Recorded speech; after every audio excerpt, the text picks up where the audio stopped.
2-4 دن پہلے ایک صاحب نے مجھے کہا کہ میرا بیٹا وراثت مانگ رہا ہے. میں نے کہا کس بات کی, آپ تو زندہ ہیں, آپ کا ہے سب کچھ. کہہ رہے نہیں بیٹا بھی بیوی بھی پیچھے پڑے ہوئے ہیں, ہمیں ہمارا حصہ دو. آپ کو پتہ ہے میں الٹے مشورے دینے میں ماہر آدمی ہوں. مجھ سے مشورہ لینے سے پہلے سوچا کرو, حقیقت بتا رہا ہوں. کسی کی بیوی بھاگ گئی, واپس لانے کا کبھی بھی میں نے مشورہ نہیں دیا اس کو. لوگ کہتے ہیں یوں کرو شاید واپس آ جائے, یوں کرو. میں کہتا ہوں اتنا ٹائم نہیں ہے, دنیا بہت تھوڑی ہے, اتنا ٹائم نہیں کہ اس کو منانے میں ٹائم ویسٹ کرو بھائی. ہاں آپ کی غلطی ہے پھر مناؤ, معذرت بھی کرو. آپ کی غلطی نہیں ہے, آپ پورے حقوق ادا کر رہے تھے, بھاگ گئی, مٹی پاؤ. اتنا ٹائم نہیں ہے منا کے, تھوڑی ہے یار زندگی, بہت تھوڑی ہے, تجربوں کی مہٹ تھوڑی چڑھانا ہے اس کو. ایک صاحب کہنے لگے 3 بچے ہیں, بھاگ گئی, بچے بھی لے گئی. میں نے کہا 6 بچے اگلی سے پیدا کر لو, اس کے علاوہ آپ کے پاس کوئی آپشن نہیں ہے. کسی کا باپ بھی ان بچوں کو واپس نہیں لا سکتا, کوئی قانون ہے ہی نہیں ایسا. عدالتوں میں کیس لڑتے لڑتے گنجے ہو جاؤ گے, کخ بھی نہیں ملے گا, اور الٹا سارا خرچہ عدالت آپ کے اوپر ڈال دے گی اور چوڑے میں آ جاؤ گے. کہہ رہے بچوں کو کیسے بھولوں. میں نے کہا جو چیز اختیار میں نہیں ہے, دیکھو ابا مر جاتے ہیں کتنا روتا ہے. میں جب بھی والدین کا میرے تذکرہ آتا ہے مجھے رونا آتا ہے, لیکن کیا میں زندہ کر سکتا ہوں ان کو؟ بھائی ایک حقیقت ہے. اب کیا ہے, صبر کے علاوہ آپ کے پاس کوئی آپشن نہیں ہے. بچہ مر جاتا ہے تو تھوڑے دن رو کے صبر کرنا ہے نا. تو جو چیز اختیار میں نہیں ہے اس پہ رونا فضول حرکت ہے, ٹائم ویسٹنگ ہے. سب کچھ آپ کی مرضی کا دنیا میں نہیں ہوگا. بیوی بھاگے, بہت سے لوگوں کی بیویاں بھاگیں گی بھی, بچے بھی لے کے چاٹ ہو جائیں گی. صبر, اس کے علاوہ آپ کے پاس کوئی آپشن, یا تو آپ محلے کے دادا ہو,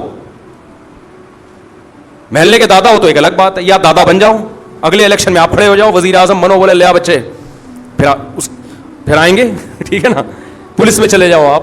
جب آپ کے پاس اختیار ہی نہیں ہے, آپ کے پاس پولیس ہے تو ان کے پاس بھی ہے. تو آتے ہیں لوگ روتے ہوئے بیچارے, میں ان پہ ترس کھاتا ہوں, اللہ ان کے صبر دے, لیکن ان سے کہتا ہوں بھائی چھوڑو, اب ٹائم ویسٹ نہ کرو یار. اور ویسے بھی جو, اور خاص طور پر جو غربت کی وجہ سے بھاگی ہے نا, وہ تو اس قابل نہیں ہے کہ اس کو لایا جائے. بیوی میں اور طوائف میں فرق یہ ہوتا ہے کہ طوائفہ پہ پیسے خرچ کرو تو خوش رہتی ہے, بیوی پیسے خرچ کرو تو بھی خوش, اور اگر آپ غریب ہو گئے تو بھی غم میں آپ کا ساتھ. اس کو شریک حیات اس لیے تو کہتے ہیں, زندگی کی ساتھی ہے, خوشی غم میں آپ کا ساتھ دے گی. یہ کیا بات ہے کہ جب پیسہ تھا تو تھی, اب پیسے ختم ہو گئے تو اب بھاگ گئی. جاؤ لعنت بھیجو یار ایسی بے وفا. اور مرد تو مرد ہے, مردانگی ہونی چاہیے اس میں. مرد کی کوالٹی یہ ہے کہ کوئی اس سے محبت کرے تو 10 گنا زیادہ محبت کرے, لیکن وہاں سے پہل ہونی چاہیے.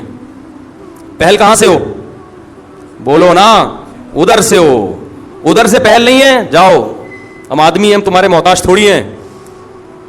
اللہ تعالیٰ کا جو اصول ہے نا کہ اللہ کہتے ہیں پہلے تم محبت کرو پھر میں محبت کروں گا. تم ایک بالش آؤ گے تو میں چل کر آؤں گا, تم چل کر آؤ گے تو میں دوڑ کر آؤں گا. آنا پہل تم نے کرنی ہے, میں نہیں گھسیٹ کے لاؤں گا تمہیں, کیونکہ وہ غیرت والا ہے. کیا کہ تم میرے محتاج ہو, میں تھوڑی ہوں. تو ہم الٹے الٹے مشورے دینے میں ماہر ہیں. عورتوں کو بھی ایسے ٹیڑے ویڑے مشورے دیتا ہوں. عورتیں کہتی ہیں شوہر نان نفقہ نہیں اٹھا رہا, ایک دھیلا نہیں دیتا, محبت کی باتیں بہت کرتا ہے. میں نے کہا لعنت بھیجو ایسی محبت پہ. بھائی کیا کرنا ہے ایسی محبت کا؟ ایک خاتون نے کہا میرا شوہر میرے ساتھ بہت سنسیئر ہے. میں نے کہا شاید روزانہ پیزے کھلاتا ہوگا. کہ نہیں, خرچہ ایک پائی نہیں دیتا. وہ باتیں کر کر کے نا اس کو رام کیا ہوا تھا اس نے. بے وقوف عورت تھی بیچاری, ہم سے رابطہ ہو گیا. میں نے کہا ایک نمبر کا بے شرم, یا تو ہو ہی نہیں, وسائل نہیں ہے, بے روزگار ہو گیا, جب پیسے ہیں کیوں نہیں دے رہا. خام ہمیں الٹی الٹی باتیں نہ اچھی لگتی ہیں, نہ سننے کا میٹر شارٹ ہوتا ہے پھر. تو وہ بیٹا باپ سے کیا مانگ رہا ہے, حصہ, اور بیگم بھی مانگ رہی ہے. بوڑھا ہو گیا نا, چھوڑ لیا اس کو, اب جاب لیس بھی ہو گیا. وہ جو عیاشیاں کرائی تھیں, گاڑیاں پہ, اتنا مالدار آدمی, سب کچھ دے دیا, اب دولت پہ نظر. میں نے کہا پہلی فرصت الٹے مشورے, پہلی فرصت میں اس گھر کو بیچو, ساری دولت لے کے اسلام آباد شفٹ ہو جاؤ. صحیح ہے نا, ساری دولت لے کے. کہہ رہے ہیں یار وہ بیٹا, وہ, میں نے کہا ایسے نالائق بیٹے کا کیا کرنا ہے یار, جو بڑھاپے میں باپ کو خوشی دینے کے بجائے, بیٹا تو وہ ہوتا ہے جو کہے ابا یہ بھی آپ کا اور میں جو کماؤں گا وہ بھی آپ کا. ہم نے ایسے نیک اولادیں بھی دیکھی ہیں, جب جاب لگی ہے تو ابا کے ہاتھ میں لا کے تنخواہ پکڑا دی ہے کہ ابا یہ آپ کی وجہ سے, آپ نے پڑھایا, آپ نے ہم پہ خرچ کیا, یہ چھت آپ نے دی, میری ماں کو تحفظ آپ نے دیا, جس کی وجہ سے اس نے عزت سے مجھے پالا ہے. مجھے نہیں چاہیے پیسہ, یہ سب کس کا ہے, آپ کا ہے, یہ آپ, ہمارا نہیں ہے. یہ ہمارے شیخ حضرت مفتی رشید احمد صاحب کے والد نے زندگی میں وراثت تقسیم کر دی, اور بہت بڑی وراثت تھی, بہت لینڈ لارڈ تھے, بڑے مالدار تھے. سارے بیٹوں کو پلاٹ دے دیے, جاگیریں دے دی, زندگی میں تقسیم کر دی کہ بھائی میں آرام سے دنیا سے جاؤں گا. 80 سال ان کی عمر تھی, اتفاق سے انہوں نے ایک اور نکاح کر لیا 80 سال کی عمر میں. بولو بھائی, ایک اور نکاح کر لیا. اللہ کی قدرت, اس سے اولاد پیدا ہو گئی, بیٹا ہو گیا اس سے. تو اب ان کو خیال آیا کہ اس بیچارے کا تو کچھ بچا ہی نہیں ہے, تو سب تو میں بانٹ چکا ہوں. سب بیٹوں کو بیٹیوں کو بلایا کہ بھائی دیکھو, میں دوبارہ سے تقسیم کرنا چاہتا ہوں, جس کو میں نے ہینڈ اوور کیا ہے اپنی خوشی سے مجھے جو واپس کرنا چاہے.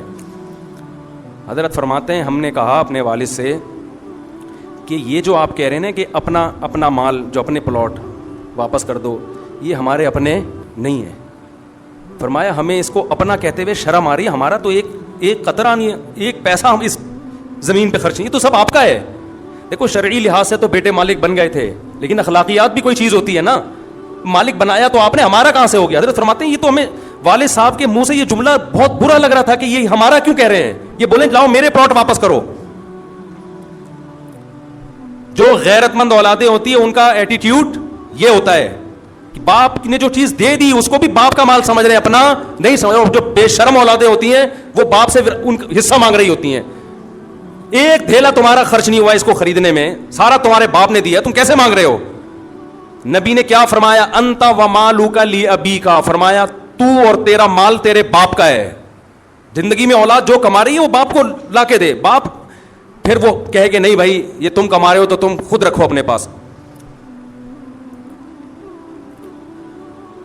تو وہ ابا کہنے لگے کہ جو بیٹا ہے نا وہ یوں کر رہا ہے, تنگ کر کے رکھا ہوا ہے اور ایسے کر رہا ہے. میں نے کہا آپ نے کیوں فری کرایا بھائی اتنا؟